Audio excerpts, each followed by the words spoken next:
우리가 정리를 해볼 수가 있겠죠. 1, 2, 3, 4. 그죠? 이와 같은 형태로 우리가 정리를 해볼 수가 있겠습니다. 그렇죠? 이와 같은 형태로 우리가 정리를 해볼 수가 있겠습니다. 자, 이와 같은 사이클을 우리가 역카르노 사이클이다. 이 역카르노 사이클은 냉동 사이클에서 가장 표준이 되는 사이클이다. 이렇게 여러분들께서 보시면 되겠습니다. 그렇죠? 이와 같은 형태로 여러분들께서 이해를 해 주시기 바라고, 그 다음 페이지 보시면은 냉동 작용을 위해서 냉매의 상태 변화를 유발하는 사이클, 예를 들면은 압축, 그죠? 예를 들면 압축 변화된 냉매가 스로틀 작용의 영향으로 평창하면 냉매의 압력이 강해져 증발하면서 주위에 있는 열을 흡수하게 되고, 이러한 냉동 원리를 순환시키기 위해서 압축 냉동기의 1회 사이클은 냉매가 압축기, 응축기, 팽창별과 증발기의 4가지 장치를 거치는 일련의 과정으로 하여 형성되는 사이클을 의미한다. 이렇게 여러분들께서 보시면 되겠습니다. 그렇죠? 그래서 이상적인 냉동 사이클에 해당하는 이것은 우리가 역카르노 사이클이다. 이렇게 보시면 되겠습니다. 그 아랫부분에 설명해 놓은 것은 카르노 사이클에 대한 개념이고, 이것이 역으로 순환하는 것이 역카르노 사이클이다. 이렇게 여러분들께서 이해를 하시면 되겠습니다. 자, 그 다음에 나오는 것이 핵심 이론 2에 보면은 성적계수다라고 하는 내용이 나와 있습니다. 그죠? 성적계수다라고 하는 내용이 나와 있는데, 핵심 이론 02가 되겠죠. 그죠? 핵심 이론 02가 되겠습니다. 그죠? 02에 보면 성적계수다라고 하는 말이 나와 있습니다. 그죠? 이 성적계수 하기 전에 여러분들한테 제가 모리엘 선도, 성적계수 하기 전에 성적계수를 우리가 이해를 하려고 하면 모리엘 선도를 여러분들께서 아셔야 될 것이다. 이렇게 봅니다. 그죠? 모리엘 선도를 여러분들한테 제가 먼저 설명을 해드리도록 하겠습니다. 그죠? 자, 성적계수를 좀 이따가 여러분들한테 설명을 해드리고, 성적계수를 하기 전에 모리엘 선도를 여러분들한테 설명을 해드리도록 하겠습니다. 이 내용은 뭐 엄청 중요한 내용이다. 이렇게 보시면 되겠습니다. 그죠? 자, 뒷부분에도 여러분들께서 한 페이지 넘겨 보시면 모리엘 선도와 상변화 이렇게 나옵니다. 그죠? 뒷부분부터 먼저 한다라고 여러분들께서 생각하시기 바랍니다. 그죠? 자, 이것은 우리가 별표 해가지고 몰리 에러, 그죠? 몰리 에러 선도다. 이렇게 보도록 하겠습니다. 그죠? 몰리 에러 선도다. 냉매에 관련된 여러가지 열역학적 성질을 한눈에 알 수 있도록 고안한 사람이 최초에 몰리 에러여서 이 열역학적 선도를 몰리 에러 선도라고 이야기를 할 수가 있다. 그죠? 이 몰리 에러라고 하는 것은 사람 이름이라고 여러분들께서 생각하시면 되겠죠. 그래서 이 몰리 에러 선도를 우리가 간단히 우리가 P하고 H하고 나타낸 선도라고 해서 이걸 pH 선도라고 이렇게 표기하기도 합니다. 그죠? 몰리 에러 선도를 우리가 pH 선도다 이렇게도 이야기를 합니다. 그래서 등압선, 등엔탈피선, 포화액선, 그 다음 포화전기선, 등온선, 등엔트로피선, 등비최적선, 등건조선 등이 도시되어 있다. 이렇게 나와 있죠. 그래서 냉동 사이클의 운전 상태를 나타내는 냉매 선도, 즉 다시 말해서 pH 선도를 아래 pH 선도를 표기하면 다음과 같이 우리가 나타낼 수가 있다. 이렇게 여러분들께서 이해를 하시면 되겠죠. 자, 그래서 우리가 실제로 이 모리에러 선도상에서는 그죠? 어떠한 것을 우리가 표기를 할 수 있는가 하면 등압선이라고 하는 것을 우리가 표기를 할 수가 있겠습니다. 그렇죠? 등압선을 우리가 표기를 할 수가 있겠고, 그 다음에 등엔탈피선, 그죠? 등엔탈피선도 우리가 표기를 할 수가 있겠고, 그 다음 포화액선, 그죠? 포화액선도 우리가 나타낼 수가 있겠고, 자, 그 다음에 포화전기선, 그죠?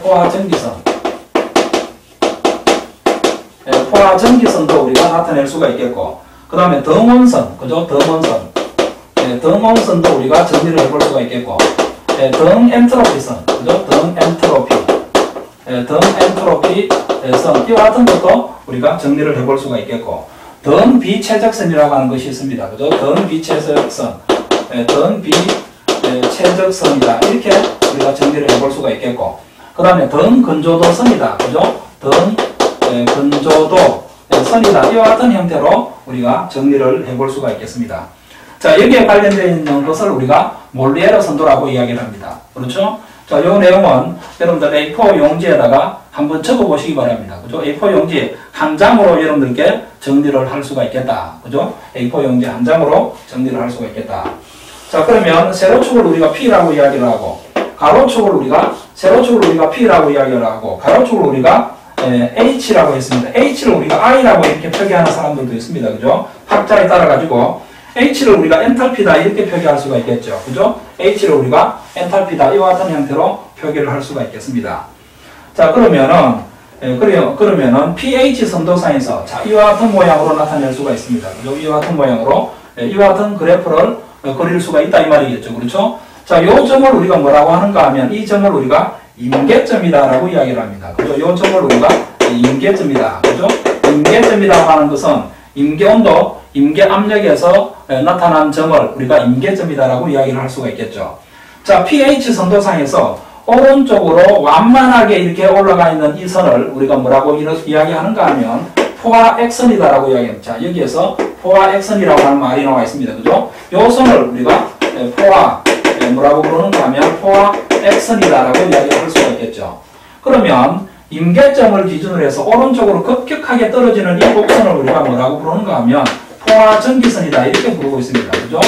포화전기선이다 이렇게 나타낼 수가 있다. 무슨 말인지 이해하실 수 있겠습니까? 그죠? 포화전기선이다 이렇게 이야기를 할 수가 있겠습니다. 자, 그러면 임계점을 기준으로 해서, 그죠? 임계점을 기준으로 해서 이 아랫부분에서는 이거는 우리가 액체 상태로 존재하고 있죠. 그죠? 액으로 우리가 존재를 하고 있습니다. 그렇죠? 물을 기준으로 한다면 물이다라고 볼 수가 있겠죠. 자, 여기에서 그러면은 포화액선에서 우리가 등압선을 한번 그려볼까요? 그죠? 등압선을 이렇게 한번 그려보도록 하겠습니다. 그죠? 등압선이라고 하는 것은 이렇게 수평으로 이렇게 가는 선을 이것을 우리가 등압선이다 이렇게 볼 수가 있겠죠. 그렇죠? 등압선이다 이렇게 나타낼 수가 있겠다. 자, 등압선을 이렇게 그렸을 때, 자, 요 점에 해당이 되는 것은 물이 되겠죠. 물. 그러면은 임계점을 사이에 두고 요 포화액선하고 포화전기선 요 사이의 구역을 이것을 우리가 무슨 구역이라고 이야기하는가 하면 이 구역을 우리가 뭐라고 하는가 하면 여러분께서 이해를 잘 하셔야 됩니다. 그죠? 요 구역을 요 안쪽에 해당이 되는 구역을 의미하겠습니다. 그죠? 이것을 우리가 석포화 그죠? 즉 다시 말해서 물도 있고 전기도 공존하고 있는 석포화 구역이다 이렇게 이야기를 할 수가 있겠습니다. 그렇죠? 석포화 구역이다 이렇게 이야기를 할 수가 있겠습니다. 자, 그러면은 요 지점에서 우리가 뭡니까? 온도를 점점 상승시키게 되면 온도를 점점 올려주게 되면, 그렇죠? 열을 가하게 되면 요 지점은 우리가 현재로 물이 되겠죠. 그죠? 오른쪽으로 가면 갈수록 물이 뭘로 변해오는 과정이다라고 보시면 되겠습니까? 전기로 변해가는 과정이다. 요 지점은 완전히 포화전기선입니다. 100% 전기다 이렇게 보시면 되겠죠. 100% 전기. 요거는 100% 물이 되겠고 이거는 100% 전기. 오른쪽으로 가면 갈수록 건조도가 점점 더 증가하는 경우가 되겠죠. 여기서는 건조도가 제로가 됩니다. 그죠? 여기서는 건조도가 1이 된단 말이에요. 100% 전기다 이 말이 되겠습니다. 그렇죠? 그래서 석포화 구역이다라고 하는 것은 여기에서는 우리가 물하고, 그죠? 물하고 전기가 서로 공존하는 구역이다 이렇게 여러분께서 생각하시면 되겠습니다. 이 오른쪽에 해당이 되는 이와 같은 구역을 우리가 뭐라고 하느냐? 오른쪽에 해당이 되는 이 구역을 우리가 과열전기구역이다라고 이야기를 합니다. 그래서 이것은 우리가 액구역이다. 이 왼쪽에 해당이 되는 이와 같은 부분을 우리가 액구역이다라고 이야기를 하고 오른쪽에 해당이 되는 것을 우리가 과열전기구역이다 이렇게 표기를 해볼 수가 있겠죠.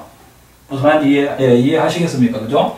그래서 이 모레르 선도라고 하는 것은 등압선이라든지 등엔탈피선, 포화액선 이와 같은 것은 뒷부분에서 우리가 다 배우게 되겠습니다. 그렇죠?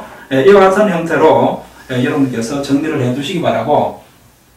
자, 그러면은 여기에다가 우리가 냉동 사이클, 순환 사이클을 여기에다가 겹쳐 보도록 하겠습니다. 그죠? 순환 사이클을 여기에다가 한번 겹쳐 보면은 이와 같은 형태로 우리가 겹칠 수가 있겠다. 그죠? 이와 같은 형태로 우리가 겹쳐낼 수가 있겠다. 이렇게 여러분께서 생각하시면 되겠죠. 자, 이와 같은 형태로 여러분께서 이해를 하시면 되겠습니다. 그죠? 냉동 사이클에서 보면 이와 같은 과정을 밟습니다. 그죠? 자, 이렇게 해서 이렇게 변하고